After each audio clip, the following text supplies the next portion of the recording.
በልግ ዋነኛ የዝናብ ወቅታቸው በሆኑ አካባቢዎች መደበኛና ከመደበኛ በላይ የዝናብ ስርጭት እንደሚያገኙ የብሔራዊ ሜትሮሎጂ ኢንስቲትዩት ገለጸ። በኢትዮጵያ የበልግ ወቅት ከየካቲት እስከ ግንቦት ያሉትን ወራት የሚያጠቃልል ሲሆን ለደቡብና ደቡብ ምስራቅ የአገሪቱ አካባቢዎች ዋነኛ የዝናብ ወቅት ነው። የብሔራዊ ሜትሮሎጂ ኢንስቲትዩት የ2018 የበጋ ወቅት የአየር ትንበያ ግምገማና የበልግ ወቅት የዝናብ መጠንና ስርጭት የአየር ጸባይ ትንበያ ላይ ከባለድርሻ አካላት ጋር ውይይት እያካሄደ ነው። በዚህ ጉዳይ ላይ ተጨማሪ መረጃ ሊሰጠን ሪፖርተራችን ይመር አደም በቀጥታ መስመራችን ላይ ይገኛል። ይመር እንደምን ውለሃል? በበልግ ወቅት የሚኖረው የዝናብ ስርጭት ለግብርናና የተፋሰስ ስራዎች የሚኖረው ሚና ምንድነው? በመድረኩ ምን ተነሳ የሚለውን ጠቅላላ አድርገህ አድርሰን።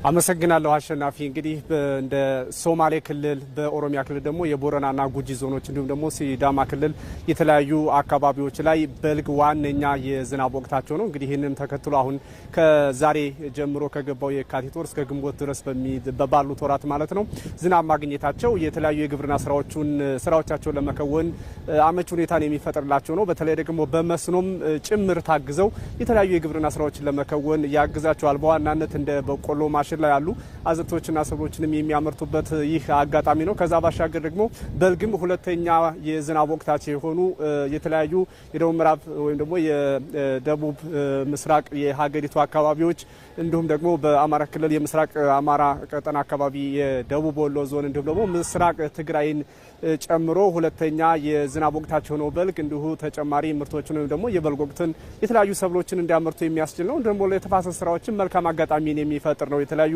የአፈር መሸርሸር የሚሆን እነሱን ለመከላከል የሚሰሩ የተለያዩ ስራዎች እንዲላመዱ ወይም ደግሞ በዚህ መልካም አጋጣሚ ተጠቅሞ ሊሰሩ እንደሚችሉ መልካም አጋጣሚን ይዞ የሚመጣ ነው። ከዛ ባሻገር ደግሞ በተለያዩ ሀገሪቱ አካባቢዎች ያሉ የኃይል ማመንጫ ግድቦችም አሉ።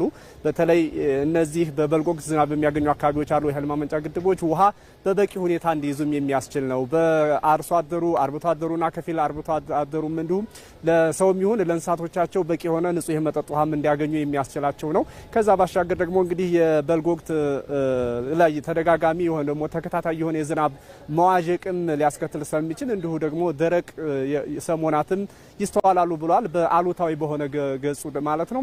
ከዛ ባሻገር ደግሞ በተደጋጋሚ የሚከሰተው ይሄው በዚህ በበልግ ወቅት የተለያዩ አካባቢዎች ላይ ከባድ ዝናብም ቅጽበታዊ የሆነ ጎርፍ ጭምር ሊያስከትል እንደሚችልም የኢትዮጵያ ብሔራዊ ሜትሮሎጂ ኢንስቲትዩት አስጠንቅቋል። በዚህን ለመከላከል ከወዲሁ የዝናብ ወቅትን እየተከታተሉ ማሳሰቢያ እንደሚያወጣና ከዛም ባሻገር ደግሞ በከተሞችንም በገጠር የውሃና ፍሳሽ ቱቦዎችንና ቦዮችን ከወዲሁ አዝርቶ ማስተካከል እንደሚገባና የዝናብ ወቅቱን በሚገባ አርሶ አደሩ የሚሆን ከፊል አርብቶ አደሩ መጠቀም እንደሚገባም የብሔራዊ ሜትሮሎጂ ኢንስቲትዩት ገልጿል።